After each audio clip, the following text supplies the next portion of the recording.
పిల్లలు కావాలనే మీ కలను నెరవేర్చుకోండి. మొదటి కన్సల్టేషన్, మొదటి స్కానింగ్ ఉచితం. వివరాల కొరకు హెగ్డే ఫెర్టిలిటీని సంప్రదించండి.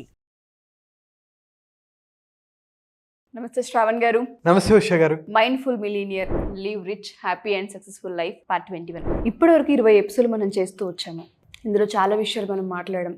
సక్సెస్ని ఏ విధంగా తెచ్చుకోవాలి, మనీని ఏ విధంగా ఎర్న్ చేయాలి, ఎలా ఇన్వెస్ట్మెంట్ పెట్టొచ్చు, హెల్త్ గురించి ఎలా కాన్షియస్గా ఉండాలి, అవేర్నెస్ అంటే ఏంటి, డిసిప్లిన్ అంటే ఏంటి, యాటిట్యూడ్ గురించి మనం మాట్లాడడం, ఇలా చాలా విషయాలు మనం చెప్పుకుంటూ వచ్చాము. ఈ 7 డేస్లో మైండ్ఫుల్ మిలీనియర్ అంటే డబ్బు సంపద కోసం మాత్రమే ఉంటుందా ఈ సెషన్? ఎవరైనా అటెండ్ అవ్వచ్చా? 7 రోజులు అసలు ఏం చెప్తారని దానిపై చాలా ఎక్కువ మంది అడుగుతున్నారు. ఫస్ట్ పార్ట్ 21 ముందు మాట్లాడే ముందు దీని గురించి ఒకసారి చెప్తారా? అంటే ఏ విధంగా ఉండే అవకాశం ఉంటుంది? సో ఫస్ట్ ఆఫ్ ఆల్ ఏంటంటే మనం ఈ 7 డేస్లో ఏం మాట్లాడుకుంటామంటే అసలు సక్సెస్ మైండ్ సెట్ అంటే ఏంటి, మనం ఒక డ్రీమ్ని అచీవ్ చేయాలంటే మనం అనుకున్న లక్ష్యాలు సాధించడానికి అసలు ఎటువంటి మైండ్ సెట్ ఉండాలి. దాంతోపాటు కొన్ని భయాలు మనల్ని వెనక్కి లాగుతుంటాయి, లిమిటింగ్ బిలీఫ్స్ ఉంటాయి. మనం ఒక పని చేయగలిగే సామర్థ్యం ఉన్నా సరే దాన్ని పోస్ట్ పోన్ చేస్తుంటాం, ప్రొక్రాస్టినేషన్ చేస్తూ ఉంటాం. అలాగే కొన్నిసార్లు మన మీద మనకి సెల్ఫ్ డౌట్ వస్తూ ఉంటుంది. ఎక్కడో ఏదో జరిగిన సంఘటన మన మైండ్లో బలంగా నాటుకుపోయి మన ఫుల్ పొటెన్షియల్గా పర్ఫామ్ చేయలేకుండా చేస్తూ ఉంటుందన్నమాట. సో వీటి గురించి మాట్లాడుకుంటాం. అలాగే టైము, ఎనర్జీ, ఫోకస్, మెమరీ వీటన్నిటి గురించి కూడా మనం అర్థం చేసుకుంటాం. స్ట్రెస్ గురించి, స్లీప్ మేనేజ్మెంట్, 1/3 ఆఫ్ లైఫ్ మనం పడుకుంటాం, దాని గురించి మనం నేర్చుకుంటాం. అలాగే గ్రాటిట్యూడ్, ఫర్గివ్నెస్ గురించి, అలాగే హెల్త్ లైఫ్. నేను ఎప్పుడూ చెప్తూనే ఉన్నా, ఫిజికల్ హెల్త్ ఒక్కటే మనకు కనిపిస్తుంది, mental, emotional and spiritual health కనపడదు. సో వాటిని ఎలా మనం ఇంప్రూవ్ చేసుకోవాలి, బిజినెస్ అండ్ కెరియర్ లైఫ్ని ఎలా ఇంప్రూవ్ చేసుకోవాలి, ఫినాన్షియల్ లైఫ్ని ఎలా ఇంప్రూవ్ చేసుకోవాలి, బిజినెస్, వీటన్నిటి గురించి మనం, అలాగే మెడిటేటివ్ సెషన్స్ కూడా ఉంటాయి. సో ఈ 7 డేస్ ఒక కొత్త ఎక్స్పీరియన్స్ ఇవ్వడానికి, ఎందుకంటే వచ్చిన డబ్బుని మేనేజ్ చేసుకోవడానికి మనకు అర్హత ఉండాలి. అందుకని ఎటువంటి హ్యాబిట్స్ ఉంటే నువ్వు ఒక గొప్పవాడివి అవుతావు. డైలీ రొటీన్స్, మనం డైలీ రొటీన్స్ని, మన మైండ్ సెట్ని, మన యాటిట్యూడ్ని మార్చుకోకుండా ఎంత డబ్బు సంపాదించినా అది పోగొట్టుకుంటాం. కాబట్టి మనం ఫౌండేషన్, రూట్ లెవెల్ నుంచి మనం వస్తాం. ఏదో పైన సూపర్ఫిషియల్ లెవెల్లో చెప్పేసి ట్రిక్స్, టెక్నిక్స్ చెప్పడం కాదు. రూట్ లెవెల్లో ఒక మనిషి ఇంకోసారి నా మీద డిపెండ్ అవ్వకూడదు. అలాంటి వ్యక్తులుగా మనం తీర్చిదిద్దటమే ఈ 7 డేస్ యొక్క ప్రాముఖ్యత. డెఫినెట్గా అండి. సో ఎవరైతే ఎపిసోడ్ చూస్తూ ఉంటుంటారో ఈ 7 డేస్ మీకు ఎటువంటి ఇంపాక్ట్ని క్రియేట్ చేస్తుంది అనేది, రూట్ లెవెల్ నుంచి మనిషి ఏ విధంగా స్ట్రాంగ్ అవ్వాలనే సెషనే ఈ సెషన్. ఎవరికైనా ఇంట్రెస్ట్ ఉంటే కింద స్క్రోల్ అవుతున్న కాంటాక్ట్ నెంబర్ని కాంటాక్ట్ చేయొచ్చు. 20 ఎపిసోడ్లు చూసినా మీకు ఒక ఎక్స్పీరియన్స్ వచ్చి ఉంటుంది. సెషన్ ఏ విధంగా ఉంటుంది, అందులో ఏమేమి చెప్తూ ఉంటుంటారు, మీకు ఎంత హెల్ప్ అవుతుంది అనేది. సో ప్రత్యేకించి దీని గురించి నేను పెద్దగా మీకు ఎక్స్ప్లెయిన్ చేయాల్సిన పని లేదు. ఒకసారి ఎక్స్పీరియన్స్ చేయండి, అది ఏ విధంగా ఉంటుందనేది మీరు లైవ్లో ఎక్స్పీరియన్స్ చేయొచ్చు. 100% money back guarantee and double money. Satisfy అవ్వకపోతే నేను ఇచ్చినట్టు మీరు టాస్క్స్ కంప్లీట్ చేసి వర్క్ షీట్స్ ఇస్తాం మనం. దాంట్లో మీరు రాస్తే, ఎప్పుడైతే మనిషి రాస్తాడో ఆలోచన విధానం మారుతూ ఉంటుంది. సో నేను చెప్పినట్టు చేస్తే 7 డేస్లో మీకు ఖచ్చితంగా అద్భుతమైన రిజల్ట్స్ వస్తాయి. మీరు అన్నీ చేసి, నేను చెప్పినట్టు చేసి మీకు రిజల్ట్స్ రాలేదా, డెఫినెట్లీ నేను రెస్పెక్ట్ చేస్తాను. మీ వర్క్ షీట్స్ చూస్తాను, మీరు అందరూ వర్క్ చేశారు, మీకు రిజల్ట్ రాలేదా, మీ డబ్బులు మేము ఇచ్చేస్తాను. ఎందుకంటే నాకు ఎప్పుడైతే రిజల్ట్స్ రాకుండా నేను ఎవరి డబ్బులు నేను తీసుకోను. అది నేను ఫండమెంటల్గా నా వాల్యూ సిస్టమ్ అది. సో దాంట్లో మిమ్మల్ని నేను ఏకీభవిస్తాను అండ్ ఎప్రిషియేట్ కూడా చేస్తాను అనమాట. సో రెడీగా ఉండండి 7 డేస్ కోసం. సో ఫియర్, చాలా మందికి భయం ఉంటుంది. వ్యాపారం చేయాలంటే భయం, స్టేజ్ ఎక్కి మన గురించి మనం మాట్లాడుకోవాలంటే భయం, నలుగురిలో ఏదైనా మాట్లాడాలంటే భయం, దేనికైనా సరే కొంచెం భయపడుతూ ఉంటుంటారు. వాళ్ళు సక్సెస్ చూడాలంటే లైఫ్లో ఏ విధంగా అంటారు? మన మైండ్ఫుల్ మిలీనియర్ వాళ్ళకి ఎటువంటి ఇంపాక్ట్ని ఇస్తూ ఉంటుంది? భయం, అసలు ఎన్ని రకాల భయాలు ఉంటాయంటే చాలా రకాల భయాలు ఉంటాయి. అయితే ఈ భయాల్లో మెయిన్గా చెప్పుకోవాల్సినవి 2 ఫియర్స్ ఉంటాయి. ఒకటి ఇమాజినరీ ఫియర్స్, ఒకటి రియల్ ఫియర్. ఇమాజినరీ ఫియర్ అంటే ఏంటి అంటే వీళ్ళు ఎక్కువ ఊహించుకుంటారు. అసలు యాక్చువల్గా జరిగేది చాలా చిన్నదే, రియల్లో అది చిన్నదే, కానీ దాన్ని తలుచుకుంటూ బాధపడుతూ ఎక్కువ భయపడిపోయి వాళ్ళు ముందుకు వెళ్ళకుండా ఆగిపోతూ ఉంటారు. ఫర్ ఎగ్జాంపుల్ మనం చూసుకుంటే గ్లాసోఫోబియా అంటారు, పబ్లిక్ స్పీకింగ్. ప్రపంచవ్యాప్తంగా చూసుకుంటే, అమెరికాలోనే కాదండి, ప్రపంచవ్యాప్తంగా 75% మందిని వేధించేది ఏదైనా ఉంది అంటే పబ్లిక్ స్పీకింగ్. అంటే ఒక 100 మంది ముందు, 200 మంది ముందు మాట్లాడటం అనేది చావు కన్నా ఎక్కువ భయం అని కొంతమంది చెప్తుంటారు. వణికిపోతారు, చెమటలు వచ్చేస్తాయి, గుండె ఫాస్ట్గా కొట్టుకుంటుంది, కళ్ళు బయర్లు గమ్మేస్తుంటాయి, అసలు వాళ్ళు ఏంటి అనేది కూడా మర్చిపోతూ ఉంటారు. కానీ దీన్ని కనుక మీరు ఓవర్కమ్ చేసారా అద్భుతాలు జరుగుతాయి. సింపుల్ ఎగ్జాంపుల్ నేను చెప్తాను. నేను చిన్నప్పుడు ఫస్ట్ టైం స్టేజ్ ఎక్కినప్పుడు వణికిపోయా. ఎంతోమంది నవ్వారు, హేళన చేశారు.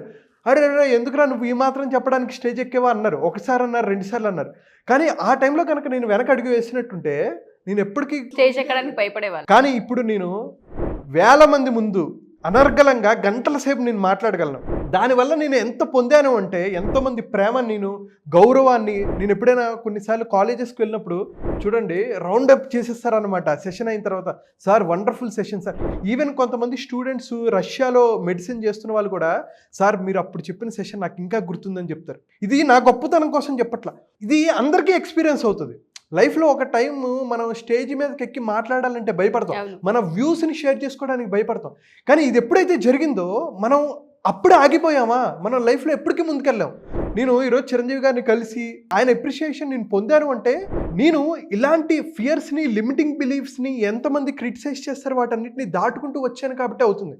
సో ఇదొక ఫియర్. అయితే మేజర్గా ఒక మనిషి సక్సెస్ అవ్వలేకపోవడానికి గల కారణాలు ఏంటంటే 30 ఉన్నాయి. బట్ యాజ్ ఆఫ్ నో ఒక 12 మాట్లాడుకుందాం. So 12 biggest fears holding you ఏంటంటే ఫియర్ ఆఫ్ ఫెయిల్యూర్. అమ్మో ఫెయిల్ అయిపోతానేమో. ఒక ఎగ్జామ్ ఉంటే ఒక పిల్లోడు ఏమంటే అమ్మో ఫెయిల్ అయిపోతానేమో, మ్యాథ్స్లో నేను ఫెయిల్ అయిపోతాను, ఫెయిల్ అయిపోతే నా పరిస్థితి ఏంటి అని ఈ ఫియర్స్ యాంగ్జైటీగా కన్వర్ట్ అవుతుంటాయి. ఫియర్ అంటే ఏంటంటే ఒక పాము వచ్చింది అనుకోండి, అమ్మో పాము అని వెనక్కి వెళ్ళటం ఫియర్. అక్కడ లేదు అమ్మో పాము వస్తే ఏంటి నా పరిస్థితి, కరిస్తే పరిస్థితి ఏంటి, నా ఫ్యామిలీ ఏమైపోతుంది, నా భవిష్యత్తు ఏమైపోతుంది అమ్మా అని చెప్పేసి దీన్నే తలుచుకుంటూ దాన్ని యాంగ్జైటీగా కన్వర్ట్ చేసుకుంటాం. So fear is a tension నుంచి మొదలవుతుంది, ఫియర్ వస్తుంది, దాని తర్వాత యాంగ్జైటీగా మారుతుంది. So fear of failure, fail అవుతే ఫెయిల్ అయ్యాం ఏమవుతుంది అని అనుకోలేరు. Fear of failure. Fear of rejection. ఇంటర్వ్యూలో నన్ను రిజెక్ట్ చేస్తారా, లేకపోతే నాకు నచ్చిన పర్సన్ నన్ను రిజెక్ట్ చేస్తారేమో నన్ను భయం, ఇది ఎక్కువ ఉంటుంది. ఏమో నేను రిజెక్ట్ చేస్తే ముందు ఒకసారి మాట చెప్పు. ఒక లవ్ ఫెయిల్యూర్, ఒక అమ్మాయి ఉంది, ఇష్టం ఉంది, చెప్పు, నువ్వు చెప్పాలనుకున్న విషయం చెప్పు. రిజెక్ట్ చేస్తే ఓకే ఫైన్ థ్యాంక్ యూ, కానీ నువ్వు అమ్మో రిజెక్ట్ చేస్తే ఏంటి నా పరిస్థితి అని చెప్పి ఎక్కువ ఇమాజినరీ ఫియర్ అనమాట. Fear of being judged. అరే నేను నల్లగా ఉన్నాను, పొట్టిగా ఉన్నాను, జుట్టు తక్కువ ఉంది, లావుగా ఉన్నాను అని చెప్పి వాళ్ళని వాళ్ళు లో సెల్ఫ్ ఎస్టీమ్లోకి వెళ్ళిపోతుంటారు. ఇదొకటి. అలాగే fear of success. Sir fear of failure విన్నాం, ఫియర్ ఆఫ్ సక్సెస్ ఏంటి? కొంతమందికి ఏంటంటే అమ్మో నేను అంత సక్సెస్ అయిపోతే నేను ఎక్కడికి వెళ్ళలేను, కనీసం రెస్టారెంట్కి వెళ్ళి తిన్నా నన్ను చుట్టుముట్టేస్తూ ఉంటారు, అంత డబ్బులు సంపాదిస్తే నేను మేనేజ్ చేసుకోలేనేమో అని చెప్పి ఆ సక్సెస్ని అచీవ్ చేసిన తర్వాత నేను దీన్ని మేనేజ్ చేసుకోలేనేమో, హ్యాండిల్ చేయలేనేమో అనే భయంతోనే ఉంటారు కొంతమంది. అలాగే ఫియర్ ఆఫ్ కమిట్మెంట్. ఈ సెషన్స్కి నేను అడిగేది కమిట్మెంట్. నేను 7 రోజులు చెప్పింది నువ్వు చేయటం కమిట్మెంట్. కానీ ఆ కమిట్మెంట్ అంటే అమ్మో కమిట్మెంటా, పెళ్ళి అమ్మో పెద్ద కమిట్మెంట్, నేను కమిట్మెంట్ తీసుకోలేని కొంతమంది అనుకుంటారు. కొంతమంది ఫియర్ ఆఫ్ ఇల్ హెల్త్. నాకు రోగం వచ్చేస్తే ఎలా, నాకు క్యాన్సర్ వచ్చేస్తే ఎలా, నాకు షుగర్ వస్తే ఏంటి, నాకు కళ్ళు పోతే ఏంటి అని చెప్పి ఇల్ హెల్త్ మీద ఎక్కువ ఆలోచిస్తూ భయపడుతూ ఉంటారు అనమాట. అదొకటి. అలాగే ఫియర్ ఆఫ్ షేమ్. నన్ను షేమ్ చేస్తారేమోనని. Fear of change. Technology change అయిపోతే నా పరిస్థితి ఏంటి, నా జాబ్ పోతే, వీళ్ళు మారిపోతే, వీళ్ళ మైండ్ సెట్ మారిపోతే అని చెప్పి వేరే వాళ్ళు చేంజ్ అయిపోతే నా పరిస్థితి ఏంటి అనే భయంతో ఇంకా ఎక్కువ బతుకుతూ ఉంటారు. అలాగే ఫియర్ ఆఫ్ క్రిటిసిజం. స్టేజ్ ఎక్కి మాట్లాడాలన్నా లేకపోతే నీ వ్యూస్ షేర్ చేసుకోవడానికి కూడా ఎవరు ఏమనుకుంటారో, క్రిటిసైజ్ చేస్తారేమో, విమర్శిస్తారేమో. ఈవెన్ మాకు ఉంటుందండి, మేము ఇప్పుడు వీడియోస్ చేస్తాం, కొంతమంది కింద కామెంట్ బాక్స్లో తిడతారు. ఒక 100 మందిలో 80 మంది 90 మంది పొగిడారు అనుకోండి, 10 మంది నీకు చెప్పడం రాదు, నీ మొహం చూసుకున్నావా, ఏదో ఒకటి కామెంట్ చేస్తూనే ఉంటారు. ఇప్పుడు నేను ఈ 10 మంది చూసి కుంగిపోవాలా, ఈ 90 మంది చూసి పొంగిపోవాలా? సో మనల్ని ఏది చేసినా గొప్ప వాళ్ళని కూడా విమర్శిస్తూనే ఉంటారు, గొప్ప వాళ్ళని విమర్శిస్తూనే ఉంటారు. రజనీకాంత్ గారిని విమర్శించలేదా, అమితాబ్ బచ్చన్ గారిని, చిరంజీవి గారిని విమర్శించలేదా, సచిన్ గారిని, అందరిని విమర్శిస్తూనే ఉంటారు. కానీ అది మన పొటెన్షియల్ని ఆపకూడదు. అలాగే ఫియర్ ఆఫ్ లోన్లీనెస్.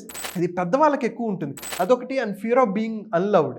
అంటే నన్ను ఎవరో ప్రేమించకపోతే, నేను ఒంటరివాడిని అయిపోతే నా పరిస్థితి ఏంటి. యూత్లో కూడా కొంతమందికి ఏంటంటే ఫియర్ ఆఫ్ బీయింగ్ అన్లవ్డ్. అంటే నన్ను ఎవరో ప్రేమించట్లా, నేను ఒంటరివాడిని అయిపోతే పరిస్థితి ఏంటి అని చాలామందికి ఉంటుంది. అలాగే ఫియర్ ఆఫ్ లూజింగ్ మనీ. డబ్బు సంపాదిస్తారు, అమ్మో డబ్బు ఎక్కడ పోతుందో అని వీళ్ళకి భయం. ఇలాంటివి చెప్పాలంటే బోల్డ్ అండ్ ఫియర్స్ ఉన్నాయి. దాంట్లో కొన్ని ఏంటంటే డిసిడోఫోబియా. అంటే వాళ్ళు నిర్ణయాలు తీసుకోలేరు, నిర్ణయాలు తీసుకోవాలంటే భయం.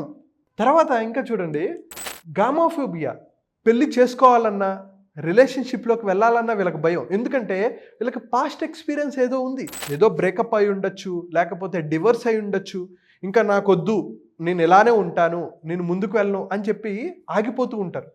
అలాగే కొంతమంది ఆంథ్రోపోఫోబియా, ఫియర్ ఆఫ్ పీపుల్, అంటే 10 మందిలోకి వెళ్ళాలంటే వీళ్ళకి భయం.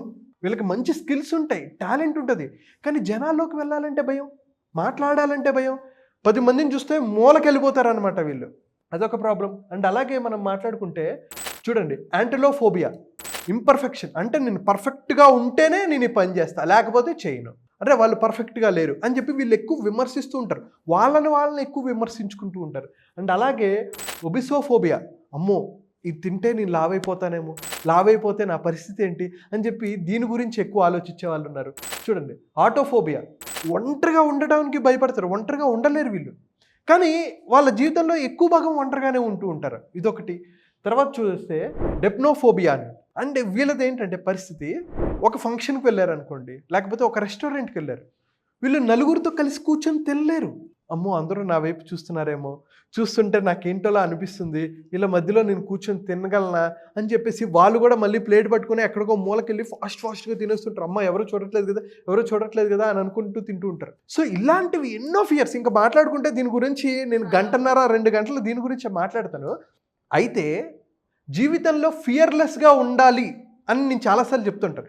అలా అని చెప్పి ఫియర్లెస్గా ఉన్నానని చెప్పి వెళ్ళిపోయి రోడ్డు మీద నుంచి ట్రైన్ రా చూసుకుందాం, ఎత్తెక్కి దూకేస్తా, అది కాదండి. అవి రియల్ ఫియర్స్, కానీ ఇవన్నీ ఇమాజినరీ ఫియర్స్. నిజంగా ఇవి బయట దీని ఇంపాక్ట్ చాలా తక్కువ. ఇప్పుడు నేను స్టేజ్ మీదకి వచ్చి మాట్లాడాను, ఈ వీడియో మనం చేసామండి, ఈ వీడియో బాగా రాలా, కొంతమంది తిడతారు, దీనివల్ల నాకు వచ్చే నష్టం ఏంటి? మీరైతే నేర్చుకుంటాం. ఎవరైనా నిజంగా ఉంటే అరే అవును కదా, నేను సరిగ్గా చెప్పలేదు కదా, ఇంకొంచెం ఎలా బాగా చెప్పాలి, ఓహో నేను ఇలాంటి మాట అన్నానా, ఈ మాట ఇక్కడ నేను బెటర్ చేసుకో, దాని నుంచి నేను నేర్చుకుంటే నేను ఇంకా బెటర్కి వెళ్తాను తప్ప, తిట్టాడు కదా నేను ఇంకెప్పుడు జీవితంలో వీడియోలు చేయను, అమ్మో ఎప్పుడు కెమెరా మీద నేను ఉన్నాను, అమ్మో వీళ్ళు ఇంతమంది చూస్తున్నారు అని అనుకుంటే నా గ్రోత్ ఆగిపోవట్లేదు. సో గుర్తుపెట్టుకోండి, మీ గ్రోత్ని ఆపుతుంది మీరే. మీలో ఉన్న భయాలు, మీలో ఉన్న లిమిటింగ్ బిలీఫ్సే మిమ్మల్ని ఆపేస్తున్నాయి. ఆడవాళ్ళకంటే ఎన్నో భయాలు ఉంటాయి. బల్లిని చూస్తే భయపడతారు, బొద్దింకని చూస్తే భయపడతారు. అసలు బొద్దింక ఏమనుకో, అమ్మా నువ్వు అంత ఉన్నావు, నువ్వు కాలేసి తొక్కితే నేను చచ్చిపోతా, నువ్వు నన్ను చూసి భయపడతావేంటి అని బొద్దింకకి మాటలు వస్తే ఇదే మాట్లాడుతుంది. నేను అందుకనే సెషన్స్లో ఏం చెప్తానంటే, బల్లికి భయపడే భార్య పులికి కూడా భయపడని భర్తని భయపెడుతుంది. అలాంటిది బొద్దింకకి భయపడతాం, అరే అమ్మమ్మో నేను చూశానండి చాలామందిని. అదే అవన్నీ ఇమాజినరీ ఫియర్స్ కదా. పాములు అంటే భయపడితే చూసి భయపడ్డాము, హైట్స్ అంటే భయపడ్డాము అంటే ఒక అర్థం. నిజంగా చెప్పాలంటే స్నేక్ ఫోబియా ఉన్న వాళ్ళను కూడా మనం 20 మినిట్స్లో నిజంగా మార్చచ్చు. అయితే ఈ ఫియర్సే ఫోబియాలుగా ఇంకా ఎక్కువ ఉంటే ఫోబియాలుగా మారుతాయి, దాని తర్వాత యాంగ్జైటీ అయిపోతుంది, వాళ్ళ జీవితాన్ని నరక యాతన చేసుకుంటూ ఉంటారు, ప్రజెంట్లో బ్రతకలేరు. అందుకనే మనం మైండ్ఫుల్ మిలీనియర్లో మనం మైండ్ఫుల్నెస్ చాలా చాలా ఇంపార్టెంట్. ప్రజెంట్ మూమెంట్లో ఉండటం, ప్రతి నిమిషాన్ని ఎంజాయ్ చేయాలంటే ఫియర్స్ని మనం వదిలేయాలి. ఫియర్స్ని కనుక వదిలేసామా అద్భుతమైన లైఫ్ని మనం ఎంజాయ్ చేస్తాం. మన 7 రోజుల సెషన్లో వీటికి సంబంధించి కూడా మనం మాట్లాడే అవకాశం ఉంటుంది. ఖచ్చితంగా అండి. మనం ఏ టాపిక్స్ మాట్లాడుకుంటామంటే రీఇగ్నైట్ యువర్ డ్రీమ్స్, నీ డ్రీమ్స్ ఏంటి, దానికి అవసరమైన సక్సెస్ మైండ్ సెట్ ఏంటి, అండ్ అలాగే ఒక మంచి హ్యాబిట్స్ని ఎలా బిల్డ్ చేసుకోవాలి, అండ్ దాంతోపాటు మీ ఫియర్స్ ఏంటి, మీ లిమిటింగ్ బిలీఫ్స్ ఏంటి, సెల్ఫ్ డౌట్స్ ఏంటి, ప్రొక్రాస్టినేషన్ వాయిదా ఎక్కువ వేస్తున్నారా, తర్వాత మీకు చిన్నప్పుడు ఏదో కొన్ని చెడు సంఘటనలు జరుగుంటాయి, ఆ బ్యాడ్ మెమరీస్ని మనం ఎలా ఓవర్కమ్ చేయాలి, వాటిని అన్నిటిని ఎలా బ్రేక్ చేయాలి, టైంని ఎనర్జీని ఎలా బెటర్గా చేసుకోవాలి, ఫోకస్ అండ్ మెమరీని ఎలా ఇంప్రూవ్ చేసుకోవాలి, దాంతోపాటు గ్రాటిట్యూడ్ ఫర్గివ్నెస్ని ఎలా బెటర్ చేసుకోవాలి, హెల్త్ లైఫ్. నేను ఎప్పుడు చెప్తుంటా 4 ఉంటాయి, physical, mental, emotional and spiritual. So physical health కనిపిస్తూ ఉంటుంది అందరికీ, కానీ మెంటల్, ఎమోషనల్, స్పిరిచువల్ కనపడదు. అలాగే financial life, relationship life, business and career, stress and sleep management. So మీరు ఇందాక అడిగారు కదా, దాంట్లో ఖచ్చితంగా ఈ స్ట్రెస్ అండ్ స్లీప్ మేనేజ్మెంట్ గురించి ఉంటుంది, సెల్ఫ్ అవేర్నెస్ గురించి, బిలీఫ్స్ గురించి, సెల్ఫ్ కంట్రోల్ గురించి, అలాగే డిసిప్లిన్ ఎలా బెటర్ చేసుకోవాలి, అండ్ అలాగే మెడిటేటివ్ సెషన్. సో వీటన్నిటిని ప్యాకేజ్. ఎందుకంటే స్ట్రెస్, స్లీప్ గురించి ఒక్కదాంతో మాట్లాడామనుకోండి, మనం ఇవన్నిటిని బెటర్ చేసుకోకుండా ఇవి అవ్వము. సో ఓవర్ థింకింగ్ బ్రేక్ చేయకుండా నిద్ర బెటర్ చేసుకోలేము. ఓవర్ థింకింగ్ తగ్గించుకోవాలంటే ఎటువంటి యాటిట్యూడ్ ఉండాలి, ఎటువంటి మైండ్ సెట్ ఉండాలి, మనకు ఎటువంటి భయాలు ఉన్నాయి, ఎటువంటి లిమిటింగ్ బిలీఫ్స్ ఉన్నాయి, మన పని బాగా చేయాలంటే ఎటువంటి ఎనర్జీ ఉండాలి, ప్రొక్రాస్టినేషన్ చేయకుండా ఎలా ముందుకెళ్ళాలి అనే వీటన్నిటి గురించి మనం ఒక లక్ష్యాన్ని సాధించడానికి ఏవైతే అవసరమో వాటన్నిటి గురించి మనం ఈ 7 డేస్ మాట్లాడుకుంటాం. ఓకే. సో మీరు అన్నట్టుగానే ఒక డబ్బు గురించి మాత్రమే కాదు, బిహేవియర్, స్లీప్ ప్యాటర్న్స్, హెల్త్, ప్రతి ఒక్కటి కూడా ఇందులో మనం నేను అదే చెప్తున్నాను కదండి, కొన్ని కోట్లున్నా సరే నిద్ర కొనుక్కున్న ఆ డోసేజ్ ఎలాగైతే మైకేల్ జాక్సన్ గారు ఆ ప్రొపోఫోల్ అనేది ఎక్కువ అవటం వల్ల ఆయన చనిపోయారు. సో మెడికేషన్లో ఉన్నారా మీరు? అసలు మెడికేషన్ వరకు వెళ్లకుండా ఎటువంటి జాగ్రత్తలు తీసుకోవాలి? డబ్బులున్నా సరే నిద్ర ఎవరు కొనుక్కోలేరండి. సో నిద్ర గురించి కూడా చాలా చాలా ఇంపార్టెంట్. అందుకనే వీటన్నిటి గురించి ఒక 360 డిగ్రీస్లో మనిషికి అవసరమైన వాటన్నిటి గురించి మనం మాట్లాడుకుంటాం. మార్నింగ్ 5 నుంచి 6:30 వరకు ఉంటుంది. నేను ఎప్పుడు చెప్పేదే, ఒకవేళ మీరు జాయిన్ అయ్యి మీకు ఎటువంటి రిజల్ట్స్ కనపడలేదా, మీరు ఎంతైతే డబ్బులు పే చేశారో దానికి డబల్ నేను ఇచ్చేస్తాను, అందులో ఎటువంటి సందేహం లేదు, చూసుకుందాం. సో అంతకుమించి చెప్పడానికి కూడా ఏమీ లేదు. ఎవరైనా సరే, ఆడపిల్లలైనా సరే బిజినెస్ ఆంటర్ప్రినర్స్గా బయటికి రాణించారని చాలామంది ఉమెన్స్ అనుకుంటూ ఉన్నారు. వాళ్ళందరికీ కూడా డెసిషన్ మేకింగ్లో ఎక్కడో ఆగిపోతుంటుంటారు. మీకు చాలా ఫియర్స్ ఉంటూ ఉంటాయి. చేస్తే సస్టైన్ అవుతామా లేదా, మార్కెట్లో మనం నిలదొక్కుకోగలమా, పెట్టిన ఇన్వెస్ట్మెంట్ పోతుందేమో, ఇంట్లో వాళ్ళు ఏమంటారేమో, అసలు ఇది రైటా కాదా అన్న దాంట్లో ఆగిపోతూ ఉంటుంటారు. మీ అందరికీ కూడా చూసే విధానాన్ని ఏ విధంగా మార్చాలి, మనం పెట్టే పెట్టుబడి ఏ విధంగా పెట్టాలన్న వాటిపైన కూడా దీనిలో చాలా ఇన్ఫర్మేషన్ ఉంటూ ఉంటుంది. 7 రోజులు మీ జర్నీ ఏదైతే ఉంటుందో ఇప్పటి నుంచి ఒక లెక్క అనే చెప్పాలి. ఎందుకంటే చాలా విషయాలపైన మీకు అవగాహన వచ్చే అవకాశం ఉంటూ ఉంటుంది. కింద స్క్రోల్ అవుతున్న కాంటాక్ట్ నెంబర్కి మీరు కాంటాక్ట్ చేయగలిగితే శ్రావణి గారి టీం మీకు పూర్తి వివరాలు అందిస్తారు. థ్యాంక్ యూ అండి. Thank you so much.